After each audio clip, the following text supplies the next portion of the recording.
नमस्कार मंडळी. स्वामी सेवा करताना आळस आणि जांभई येते का?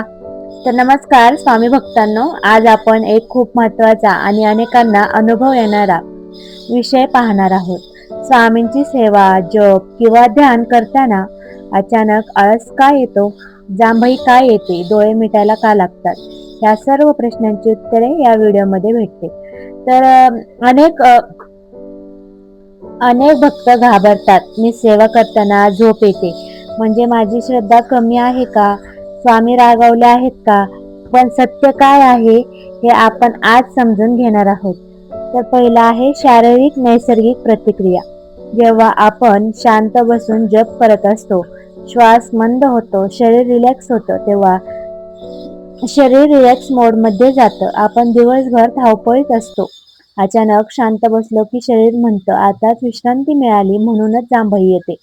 हे चुकीचं नाही, ही शरीराची नैसर्गिक प्रक्रिया आहे. दुसरं आहे नकारात्मक ऊर्जा बाहेर पडण्याची प्रक्रिया.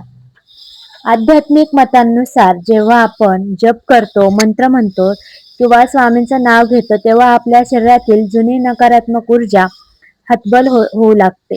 ती बाहेर पडताना जांभई येते. अंग शिथिल होणे, डोळे जड होणे असे अनुभव घेऊ शकतात. म्हणजे काय? स्वामी सेवा करताना तुम्ही चुकीचं नाही करत, उलट तुमच्यावर स्वामींची कृपा चालू आहे.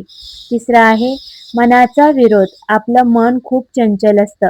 जेव्हा आपण मोबाईल वापरतो, गप्पा मारतो, टीव्ही पाहतो, तेव्हा झोप येत नाही. पण जप सुरू केला की लगेच आळस येतो का? कारण मनाला स्थिर बसणं आवडत नाही. जप म्हणजे मनावर नियंत्रण. मनाला ते नको असतं, म्हणून आपल्याला झोप आणून फसवतं. चौथा आहे आध्यात्मिक प्रगतीची चिन्हे. काही संत सांगतात, जर सेवा करताना शांत झोपेसारखी अवस्था होत आली तर ती कधी कधी ध्यानावस्था असते. त्यावेळी मन शांत होतं, विचार थांबवतात.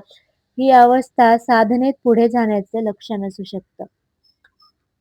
पण एक गोष्ट लक्षात ठेवा, आपण रोजच सेवा करत असतो.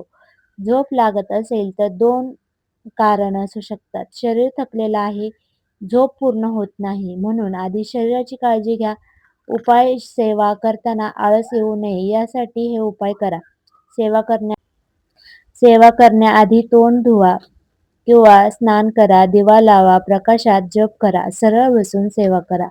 तुम्हाला आळस येणार नाही. आडवं पडू नका. मोठ्याने नामस्मरण करा. सकाळी सेवा करा, त्यावेळी मन ताजं असतं.